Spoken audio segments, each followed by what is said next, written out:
Hey, my name's Kevin Macdonald. This is Tahar Rahim, and this is for Screenplayed Breakdown. Hey, my name is Michael B. Jordan. My name is Christy Wilson-Cairns. I'm Jamie Foxx, and this is the Screenplayed Breakdown. How's it going, everybody? We are the Canadian Brothers. We got half the guys on camera running the show, the other half off screen producing, and this is our new podcast. Yeah, Screenplayed was kind of born out of necessity due to some serious writer's block. It's helped us a lot. We've learned a lot, and now we're looking to learn even more by talking to some of the leading professionals in this industry. And today we're going to be speaking with Academy Award-winning director Kevin Macdonald and Golden Globe nominee Tahar Rahim about their upcoming film, The Mauritanian. It's a remarkable true story about Mohamedou Oslahi, who fought for his freedom after he was accused of being the head recruiter for the 9/11 terrorist attacks. He was detained and imprisoned by the U.S. government and held in Guantanamo Bay for years without charge. It's a beautiful movie, beautiful film. Yeah. Before we jump into today's episode, we'd like to give a big shout out to neonmfg.com for sponsoring our Screenplayed sign. Follow the link in the description to their website and use code SCRNPLYD for 15% off any purchase over $150. They make beautiful custom signs. You upload an image, they'll send you a quote. It's super easy, super fast. Thanks for listening and enjoy the episode. And now we'd like to welcome Kevin Macdonald and Tahar Rahim to the podcast. Good morning, Kevin and Tahar. How are you guys? Fine. Very good, very good. Tahar and Kevin, we got a scene pulled up here from the new film, and we were hoping that maybe you guys could walk us through it.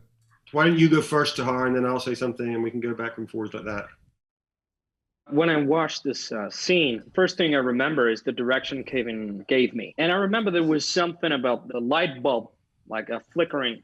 He was like, you got to be aware of what's happening with this light, because they would play with this while they were torturing Mohamedou. As Tahar said, he's really conscious of it. He's feeling very edgy. He's feeling frightened and anxious. And this light is taking him back to the worst times, the worst things that happened to him in Guantanamo. You need to tell me the truth. You need to tell me what happened to you. I can't defend you. Do you understand that? I don't need to tell you nothing. Whatever I say. Here, exactly. You told me this is the only moment when you can complain in a way. Outside my family, my brother, their lives go on. It's the only moment of kind of self-pity that the character allows. And it's the only moment in the film where Jodie is angry and she's shouting, because the rest of the time she's so withheld. What the hell do you know about my life? This is it. This is my life. I spent And plus in the scene, it's a turning point in the movie, because physically, Mohamedou crosses the line of the table. He never goes beyond the table. It's always face to face. And now you could see that he's losing control. He's partly, I think, in this scene, I feel like Mohamedou is building himself up, building up the courage to spew out what happened. And this little light that's flashing there, that's what he has to go towards. He has to go towards this thing that he finds very uncomfortable and very, very difficult.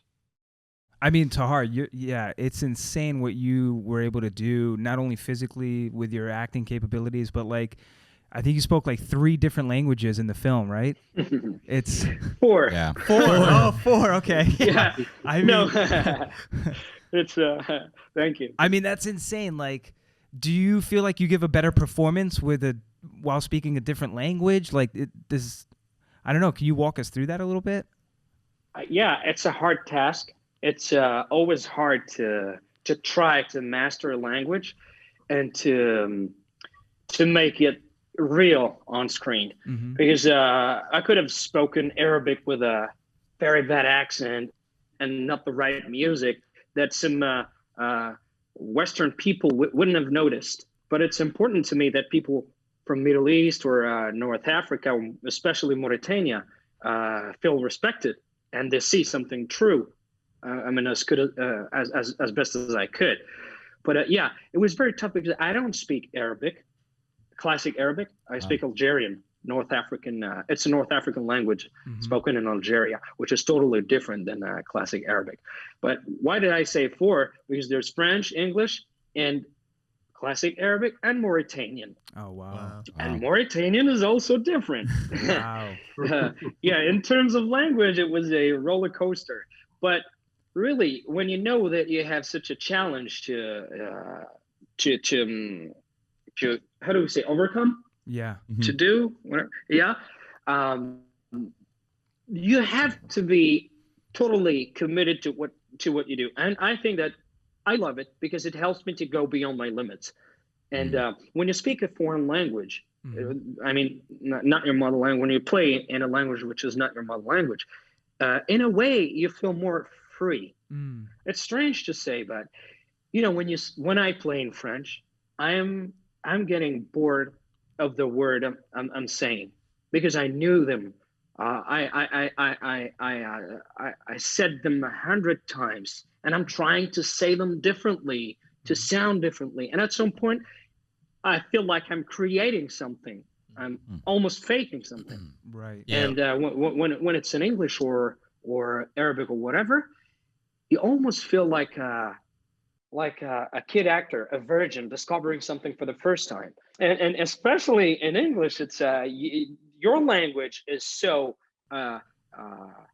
strong, meaning that we can play with words. The stress words are at different places than French, which brings you more space physically to play, you know.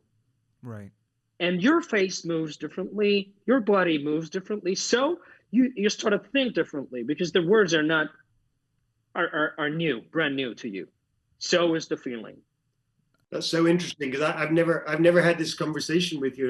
That's so fascinating to hear you talk about it. And I've always felt that, you know, when most actors, when they act in a language that's not their own, and obviously I know it from English, when a French or German actor acts in English, 95% of them, you don't believe it. It feels like they don't really understand what they're saying. Like someone's feeding them the lines right there. Right. Yeah. But this is what Tahar, and I don't know, and now I understand a little more about his process about this, but I always believe that he is saying lines which he's thinking. You know, whatever his face is doing, whatever his vocal cords are doing, I believe that he understands and would say those lines. Now, obviously, part of that is we did work together on the script, going through and saying, would you say this? How would you put this? How would you, and changing some of the grammar, making the grammar a little bit wrong, or, you know, varying the vocabulary a little bit.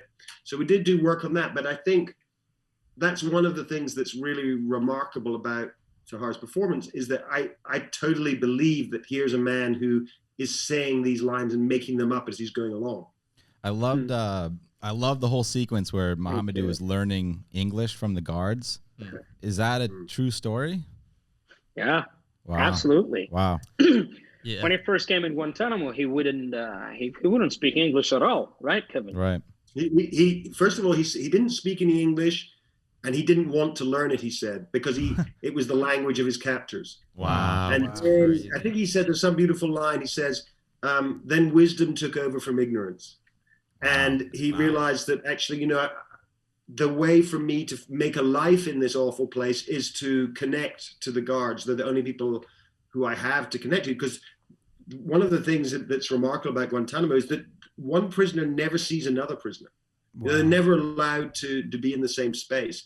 At certain points, they could maybe talk to each other through walls like we depict, but they never were able to actually be together. Wow. And so he realized I have to relate to the guards. And because he's such an incredibly intelligent guy, he was able to learn English really, really fast. He was given some books. He read the Bible. He was given the Bible. Wow. And he you know, learned the English of a 19-year-old American military guard. And so when you talk to him, it's really a funny mixture of things because, you know, it's fuck this shit, man. And it's really disconcerting in a way, but that's his language. So we tried to get that sense into the movie, particularly in that moment where he's talking to the Marseille character through the fence, and Marseille sort of says to him, you know, don't learn from the guards, learn from your books. Yeah. You know, very disapproving. Yeah, I mean, that's one of the aspects of the real Mohamedou that is so, you know, admirable, I think. I gotta say, one of my favorite parts is when 241, he says, what does he say? He goes, Americans don't know shit about things that aren't American, right? And I was just laughing because it's like so painfully true. It's like, I was laughing. I was like, they're speaking right to me. You know, No, and incredible. I think that's why this movie really, it's more important than any other film. You know, because it's really, it's got something to say. It's got something to tell you. How did you guys first hear about his story? Well, you know, I was sent the book by the producers. The original producers were Benedict Cumberbatch and his company, and a guy called Lloyd Levin, and they had optioned the book, and they sent it to me, and I read it, and I thought, this is a fascinating document. It's a, you know, an historically important document. It's the only book written inside Guantanamo by someone who was, you know, undergoing this terrible material. It was, as you see in the movie, smuggled out as letters. Right. But I couldn't see how you made a movie out of it. And it was only, well, the producer said, speak to Mohamedou.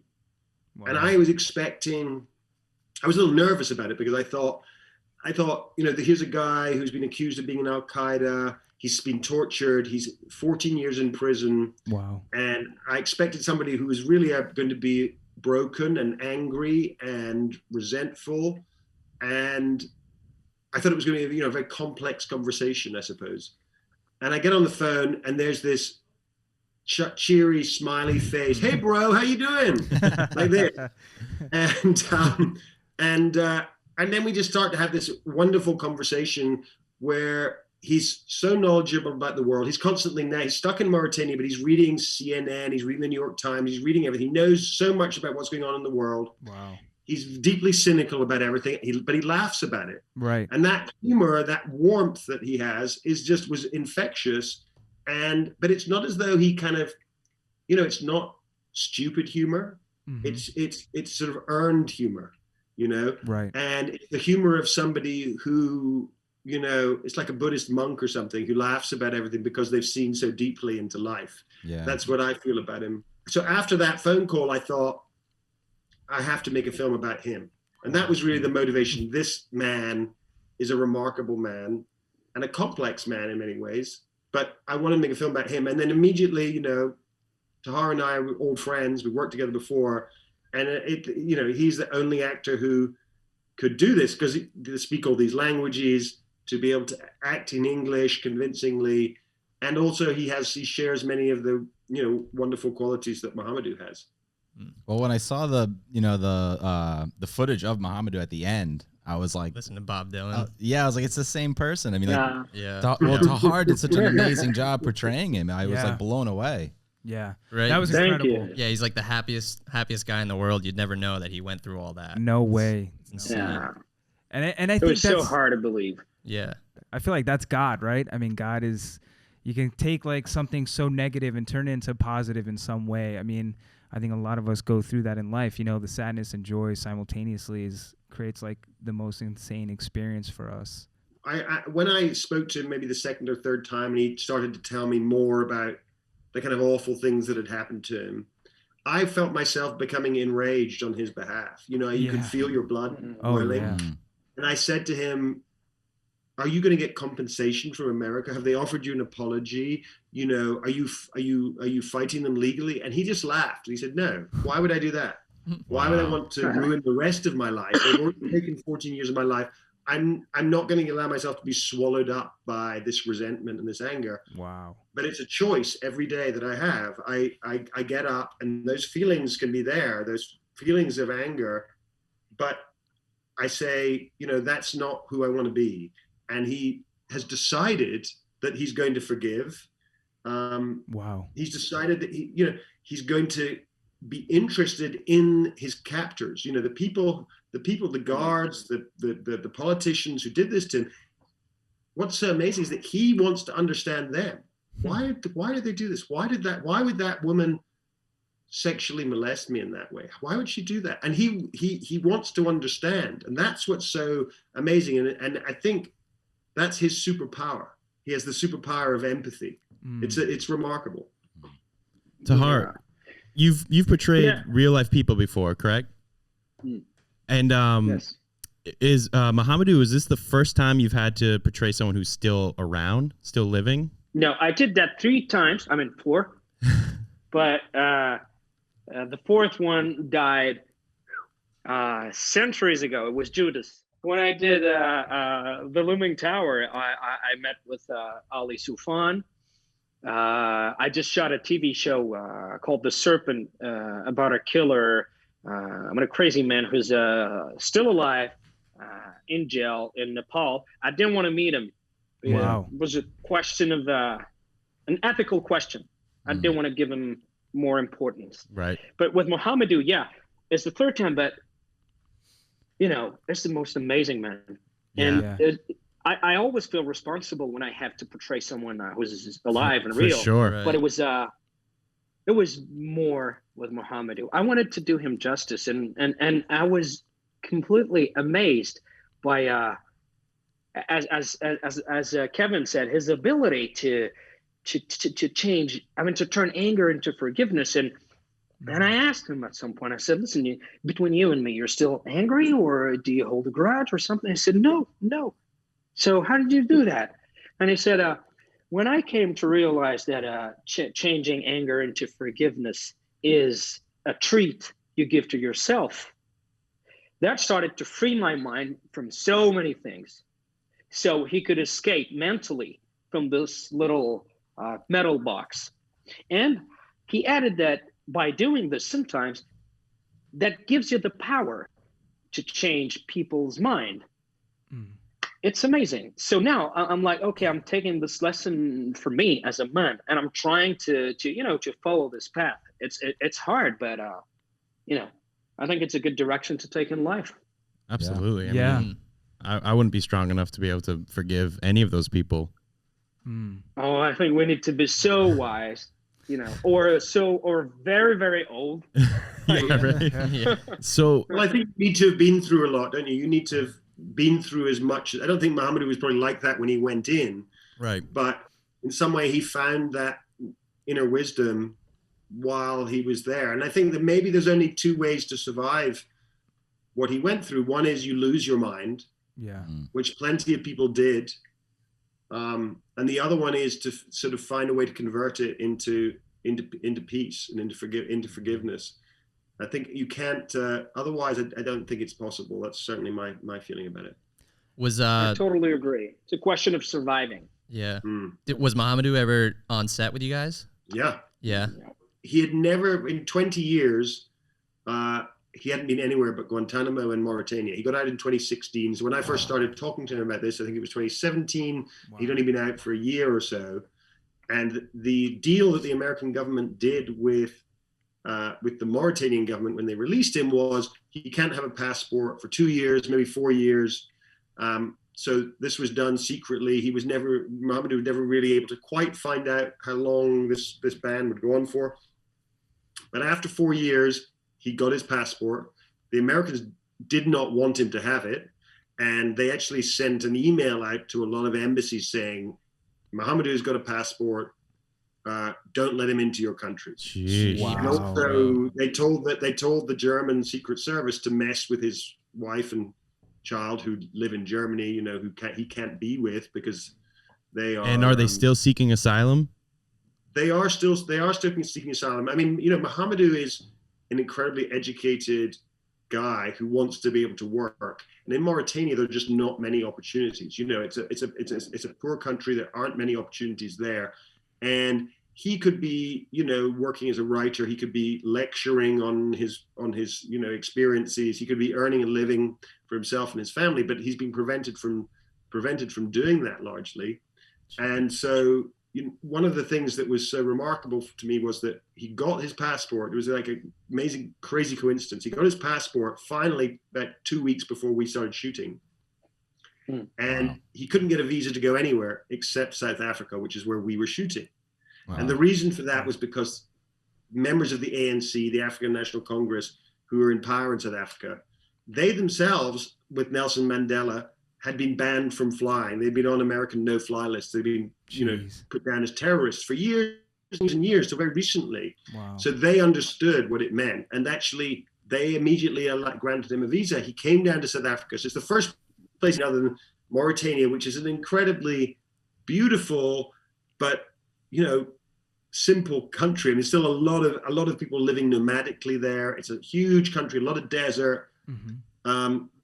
and he arrives in Cape Town, which is like one of the most beautiful, wealthy cities in the world, you know, sort of models with blonde hair and in speedboats and, you know, amazing restaurants and whatever. And he arrived and he was just like having a ball. He just thought, this is incredible. This is so much fun. And good for him. Everyone, of course, we were all thrilled to have him there. I remember the day that Tahar and Jodie and Shailene all met him at a little house I was renting. It was a beautiful experience. And then he came to the set, and the set, what we were filming at the time he was there was the Guantanamo set.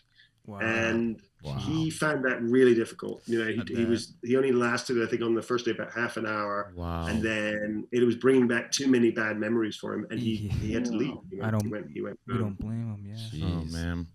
It's great, like a movie like this, so it's so important to have, because like now it's going to bring so much light to his life, you know, and for so many other people it's going to bring so much truth. Well, now it's just got me questioning everything. You know, like in the film, Mohamedou says how, you know, growing up, he knew not to trust the police. He knew his government was corrupt. And he looks at America like this flawless place where everyone's treated equally. Everyone has the right to freedom. And then when that's not the case, it's like who do you trust? Like, how can you trust anyone? Yeah. Well, I think that's the thing. It's, you know, it's a tragedy. It's a tragedy for America at that particular moment when, because of fear, as Mohamedou also says in this speech that Tahar delivers so beautifully at the end of the film in the court, that because of fear after 9/11, people threw away the fundamental principles of the law. You know, that you can't be imprisoned without being charged, that you can't be charged without evidence, that you don't use torture on people. Those things were thrown out, and then of course you breed a nightmare from doing that. Yeah. And it's still a nightmare that is haunting America. They can't close that place down for all sorts of complicated reasons. I mean, Biden, let's hope, manages to do that, because I think it would send a real signal to the world, to people like the young Mohamedou, that yes, America is a place of ideals that you can look to and say, I look up to that place. I admire the way that they allow justice to prevail. And as you say, it's such a poignant thing in the movie, that as a young man, he you know, wished, like a lot of people in the developing world, wished that he lived in America, and the opportunity that would give. And that's the thing. I don't want anyone to think that he's a man who hates America. He actually has always loved American culture, and that's, you know, he loves American movies. He loves American music. You know, I remember on the first phone call I had with him, he sang a Black Eyed Peas song to me. Boom, boom, bam. He just like singing it. And that's him, you know, he knows more about movies than you guys do. Oh, I'm sure. I believe it. Yeah. So Kevin, so you've done documentaries. How did you make that transition into feature films? And what I'm sure. Well, that was I started making documentaries in the 90s, because that's how old I am. And I never really wanted to do drama. I always kind of felt vaguely sorry for people who did dramatic films. You know, I thought documentaries is that's pure.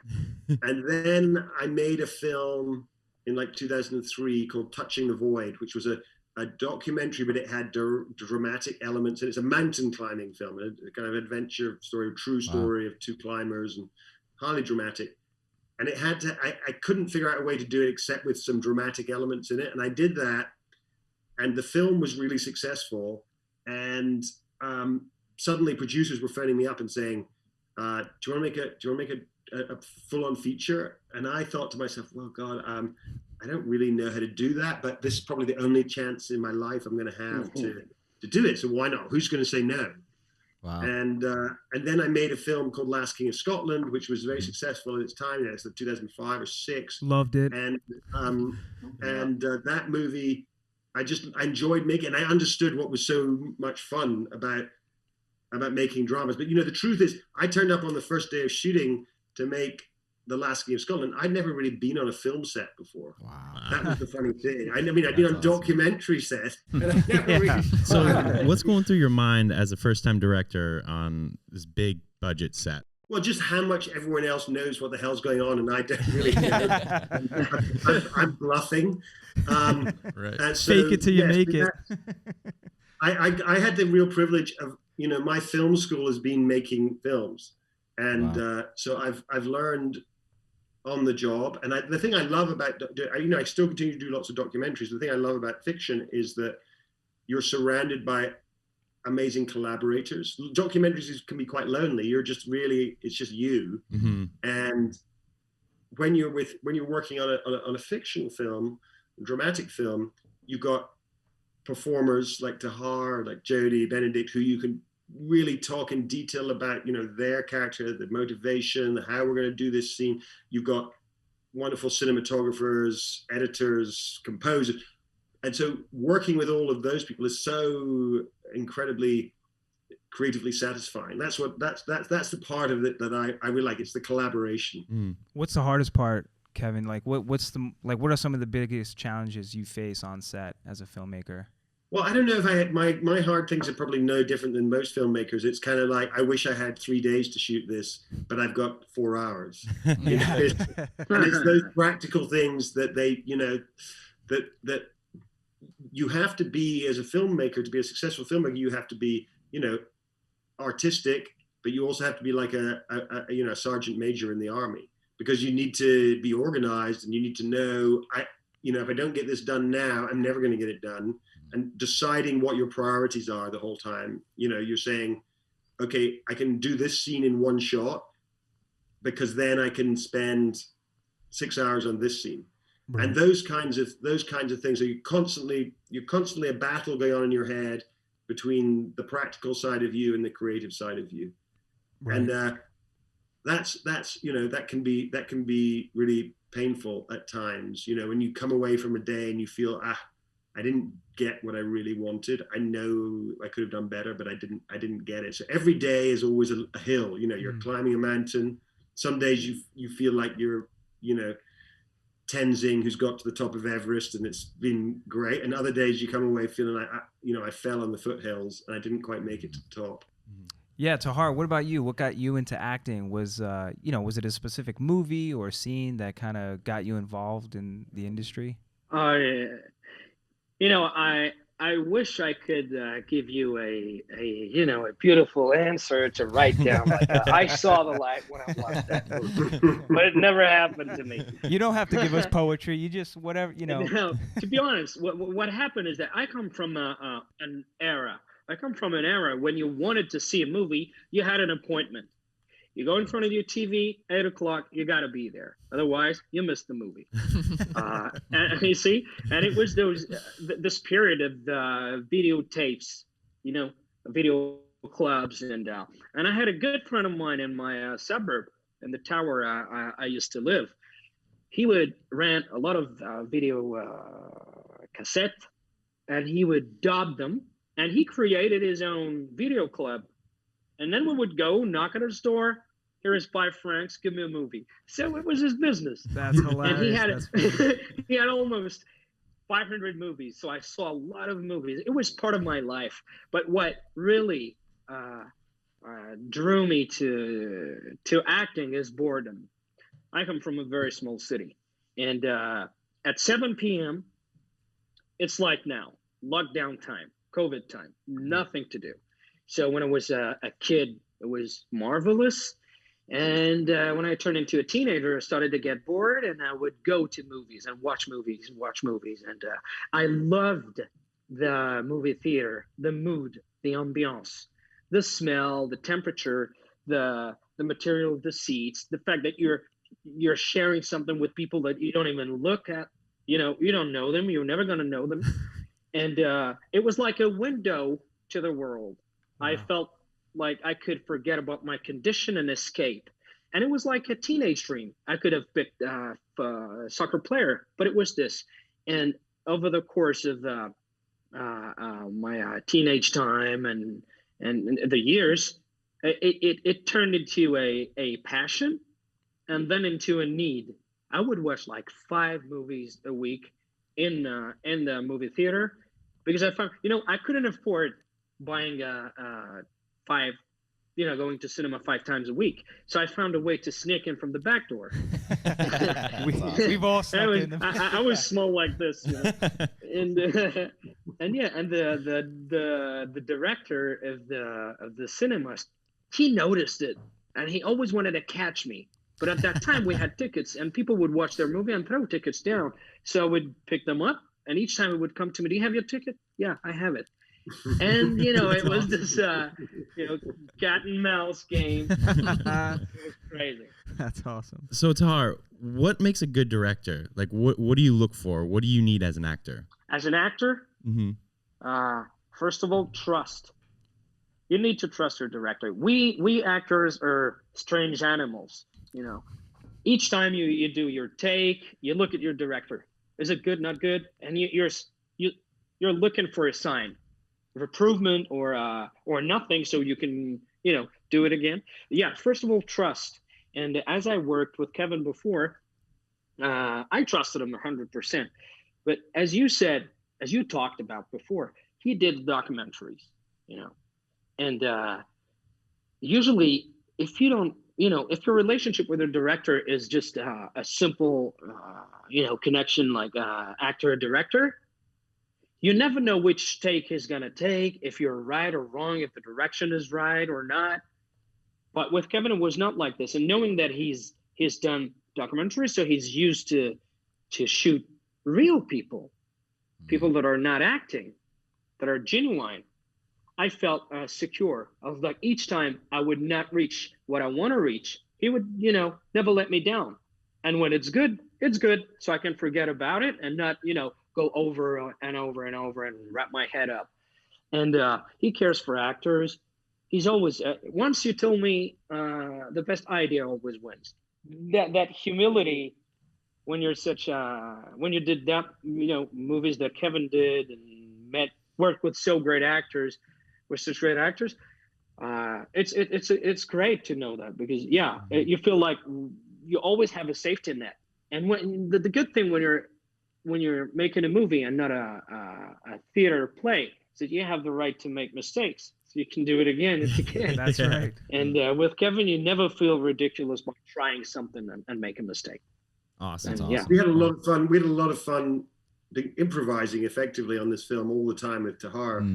There's a lot of there's many instances where there are beautiful little things that he has just brought in the moment. I don't think he even knew he was going to do them. So one that comes to my mind is at the end of the speech that he gives to the court at the end, which was actually the first day shooting we did with Tahar. It was the last scene of the movie because Jodie had got ill. We had to find something that he could do on his own. And so that was the only thing that there was that was ready. So poor Tahar had to do his last scene first. Wow. And no pressure. He did that. He did it so beautifully. I think his anxiety about the first day shoot plays into what makes this scene work so well, because the character, of course, is so nervous about, this is my shot. This is my chance to speak to the outside world. But there's a moment at the end of that where Mahamadou turns to the guard that he's befriended, Steve, and he says, "Did they hear me?" Like this. Yeah. And that wasn't in the script, but it's, for me, one of the top 2 or 3 most moving moments in the film, and it's just something that came to Tahar as he's doing it. And I think that's one of the things about him as a performer, is that he's not intellectualizing what he's going to do. He can't say to you, "I'm going to do it like this, and this is my reading of this line." He does it, and then we talk about it, and then he does something else, and he goes with what the scene is, where the scene is taking him. And so a lot of the time in this film, obviously, there's an ambiguity to his character. At the beginning, the first few scenes with him, we want him to think, oh, maybe this guy is guilty. Maybe this guy is a kind of monster. And he's got to do that, but he's also at the same time got to be intelligent, charming. He's got to suck you in. And those are very hard, contradictory things to play at the same time. So in order to calibrate that correctly, Tahar would try one performance where he pushed it too far into the kind of, suspicion, aggression, whatever, and then another one where he would go too far into being too charming. And then we would kind of move around and find it in a way that's not at all intellectual, but you feel, okay, that bit works, this bit works like that, and how are we going to shape that? And that was the joy of working with him. That I don't think many other actors who bring maybe a more prepared intellectual approach would have. Yeah, that's incredible. I mean, that ending speech was insane. I mean, it was just hearing you talk about it now gives me the chills. It was so beautifully and poetically said. Yeah, it was amazing. And and Kevin, congrats on Life in a Day. I know it's your latest documentary, and very excited to watch that. I just saw the trailer this morning, and it was just something. Yeah, it looks awesome. That's what I did in my downtime after the Mauritanian. I edited that. So a mere 15,000 hours of rushes from around the world. Oh man. No, definitely. I mean, earlier this morning, we're 8 brothers. We have our own film company here in Rhode Island, and I was watching the trailer this morning with one of our brothers, and after we watched it, he was like, that's God. Like, that right there is God. And it's so true. You just see all these people around the world, all walks of life, just enjoying their moment, living their day, and just living life to the fullest. Yeah, it was real beautiful. Yeah, it also makes you realize that we all share so much. I think that's the thing. We're all so similar, right? That's the thing. You look at all this material and you come away humbled and feeling connected to everybody, because you feel like, fundamentally, and that actually all plays so much into the character of Mohamedou, actually, is this sense that, we want to always make people other.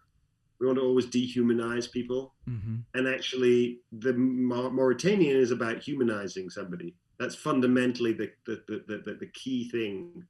Somebody who is otherwise made to seem like, they're totally different than me. And if you look at the Life in a Day, that's what it's about too. It's just about saying, actually the things that we have in common as human beings are so much more basic and powerful than the kind of details that separate us. Beautifully said. Well, Kevin Macdonald, Tahar Rahim, it's an absolute pleasure speaking and learning from you guys. You. Yeah, and congratulations on the film again. It's amazing, and it deserves all the awards. Thanks a lot. Thank you. That was a great conversation. Yeah, Thank you. Congrats again. Awesome. It was See a you joy guys. having you guys. Thank you. Thank you, guys. Bye, guys. And make sure you check out The Mauritanian, playing in select theaters February 12th.